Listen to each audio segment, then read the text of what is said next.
Hello, Dunlap family! How to Steal a Dog. Are you ready? Because we are going to finish the book today. There are 2 chapters and they're pretty short, so I thought we would just go ahead and finish it. You ready?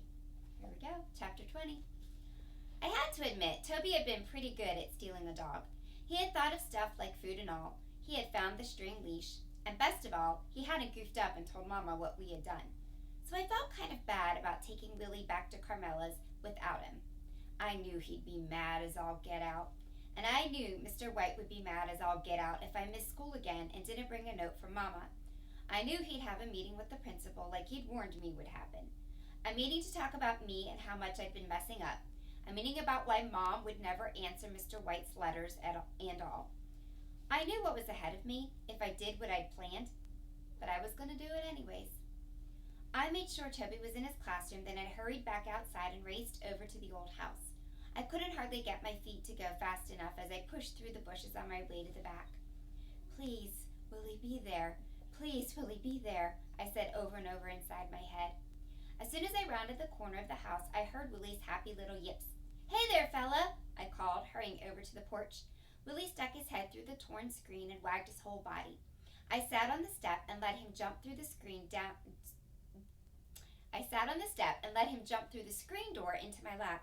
How you doing, fella? I said, scratching the top of his head. He sniffed my backpack, making little snuffling noises. I pulled out the peanut butter sandwich I had brought him and tore it into pieces. He gobbled them up, swallowing them whole without even chewing. Ready to go home? I said. Willie perked his ears up and let out a little bark. That dog sure was smart. I untied his leash and started for the path that led to the road. But as I was crossing the clearing where Mookie had camped, I noticed something that made me stop. A little green dog collar, lying on top of the log that Mookie had used to sit on. My heart dropped with a thud. That collar looked familiar. I picked it up and studied the tag. Yep, there it was, plain as day, Willie. I turned it over and read Carmela Whitmore, 27 Whitmore Road, Darby, North Carolina. I felt a big blanket of shame fall over me. Mookie had found Willie's collar. He had known the truth about Willie. He had known the truth about me. I looked down at Willie. He was watching my face like he knew every thought in my head. Mookie knew about us, Willie, I said. Willie whined and wagged his tail. I wonder why he was so nice to me, I said. Willie nudged me with his nose. I buckled the green collar around his neck and said, Come on, Willie. Let's go home. By the time I got to the corner of Whitmore Road, Willie was pulling so hard I thought that string was gonna bust in two. I knew he was dying to race up the street, through the gate, up the front porch steps, through the doggy door, and right into Carmela's lap. But I needed to slow down a minute. I had to make sure the coast was clear and nobody was outside. Hang on, little fella, I said. I squinted up the road, checking out the yards and driveways. Okay, Willie, I said. Let's go. I hurried toward Carmela's house. By the time we got to the hedge, Willie was practically going crazy, leaping and carrying on. I tiptoed over the hedge, trying to keep Willie from yanking the string right out of my hand.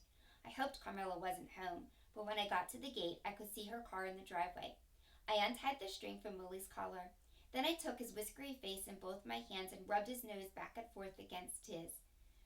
And rubbed my nose back and forth against his, an Eskimo kiss. I lifted the latch and opened the gate.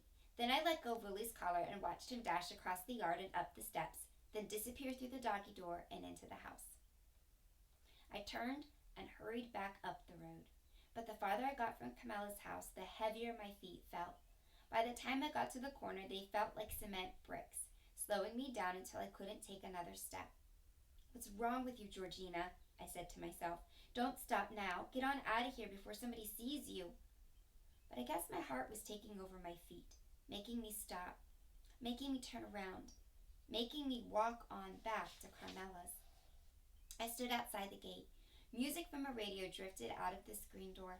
More than anything, I wanted to disappear, to leave Whitmore Road and never come back, to just pretend like I'd never laid eyes on Willie or Carmela. But I couldn't. I took a deep breath and put my hand on my heart. I could feel it beating fast and hard. Then I opened the gate and made my cement feet walk up the sidewalk to Carmela's front door. Carmela? I yelled through the screen. Georgina! Carmela squealed from inside. Guess what? She came to the door, carrying Willie. He was licking her face all over and wiggling his whole body. "Willie's home," Carmela said. Tears were streaming down her face, and she looked about as happy as a person could be.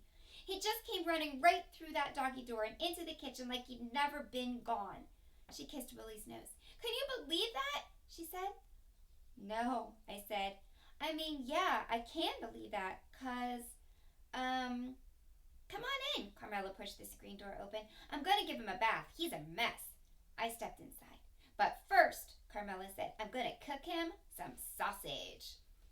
"Carmela," I followed her down the hall into the kitchen. I need to, But Carmela wasn't listening. She was humming and talking to Willie while she put little sausages in a frying pan. "Carmela," I said louder than I meant to, 'cause it sounded like a yell. She looked at me kind of surprised. "I need to tell you something," I said. She put a lid on the pan and turned to me. "Okay," she said. I looked down at the dirty linoleum floor. Willie had left little muddy paw prints in front of the stove where Carmela was standing. "I stole Willie," I said to the floor. A terrible silence settled over the room. I could hear Carmela's wheezy breathing, in and out, in and out. Finally, she said, "What do you mean?" I looked up. She was standing by the stove holding a fork. Her face was white, making her freckles stand out like sprinkles of cinnamon. Willie sat on the floor beside her, watching her, waiting for that sausage. "I mean, I stole Willie," I said. "I took him right out of your yard." Carmela gripped the edge of the counter for a minute, then pulled out a chair and sank into it. "But why?" she said. And then I did the hardest thing I'd ever done. I told Carmela everything. I started with those 3 rolls of quarters and the wadded up dollar bills in the mayonnaise jar, and I ended with Mookie leaving Willie's little green collar on that log. And then I waited for Carmela to hate me. But you know what? She reached out and took my hands in hers and didn't sound at all hateful when she said, "I guess bad times can make a person do bad things, huh?" I hung my head and couldn't get myself to say another word. "You did a real bad thing, Georgina," Carmela said. I nodded, keeping my head down so my hair would hide my face. Tears dropped right off the end of my nose and onto the floor. The room was silent except for the sizzle of the sausage on the stove and the tick, tick, tick of the clock over the refrigerator. Carmela pushed herself up off the chair and went over to the stove. She took the sausages out of the pan and cut them into pieces. Willie whined at her feet. Tick, tick, tick went that clock. "I'm sorry," I said. Tick, tick, tick went that clock. Carmela dropped the sausage pieces into Willie's bowl. He gobbled them up and then kept licking the bowl, making it slide across the floor. "I guess I better go," I said, but I didn't move. I stayed there with my heavy cement feet planted firmly on the cracked linoleum of Carmela's kitchen floor, waiting for her to make me feel better. But she didn't. So I moved my heavy feet, one in front of the other, down the hall, through the front door, and out onto the porch. I was almost to the gate when Carmela called, "Georgina." I stopped and turned around. She stood on the porch holding Willie. His tail wagged, thwack, thwack, thwack, against her leg. "Why don't you and Toby come by tomorrow?" she said. "Y'all could take Willie for a walk." I felt my whole self get lighter, as if that heavy blanket of shame I'd been wearing had been lifted right up off of me. I nodded. "Okay," I said, "we will." Then I hurried out of the gate and up the road. I couldn't wait to tell Toby what I'd done. I knew he wouldn't be mad when I told him how happy Willie was and how Carmela didn't hate us. I'd let him hold the leash when we walked Willie tomorrow, and he wouldn't think I was mean anymore. When I got to the corner of Whitmore Road, I stopped and looked back. Carmela was still standing on the porch holding Willie like she wasn't ever going to put him down. She waved at me. I waved back. Then just as I was about to turn and head back toward the highway, I glanced down and noticed my footprints in the dirt along the side of the road. I smiled, thinking about Mookie and his motto, about the trail you leave behind being more important than the path ahead. Then I turned and raced off toward school to wait for Toby. Chapter 21. We lived in that nasty old car for 2 more days. Then one day, Mama came back from work and said, Pack your bags, boys and girls. We're moving. Me and Toby looked at each other, then back at Mama, waiting. She tossed 2 Snickers bars into the back seat and said, "You heard me. We're moving. And I'm talking house. A real house." Me and Toby started whooping and bouncing up and down on the back seat. Then we took down our beach towel wall and jammed all our stuff into the garbage bags. School books and dirty t-shirts, playing cards and comic books. As we drove to our new house, I felt a flutter of excitement as I thought about being normal again. I pictured myself going to school in clean clothes and having all my homework done, and Mama telling Mr. White that everything was fine now, so don't worry about Georgina anymore.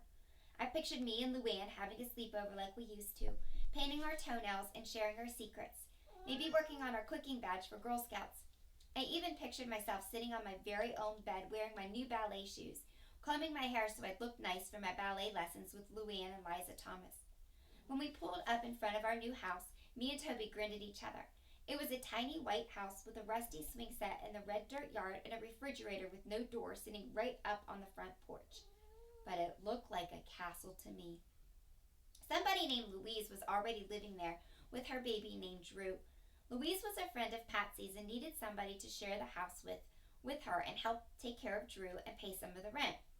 I didn't have my very own room, but I had my very own bed. Louise gave me a plastic laundry basket to keep my things in and told me to put it up on the closet shelf so Drew couldn't get my stuff. The first night in our new house, Mama brought home pizza and we watched TV. Before I went to sleep, I lay in my bed and stretched my legs out under the cool sheets. The tiny window across the room was open and a soft breeze lifted the faded curtains. Moths flapped and buzzed against the screen.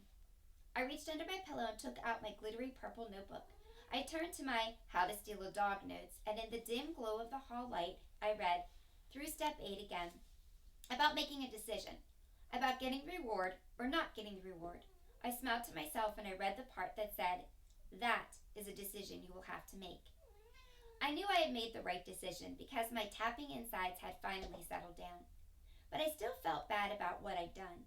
I still wished I could turn back the time far enough to where I could do things different. But at least I'd gotten to step 8.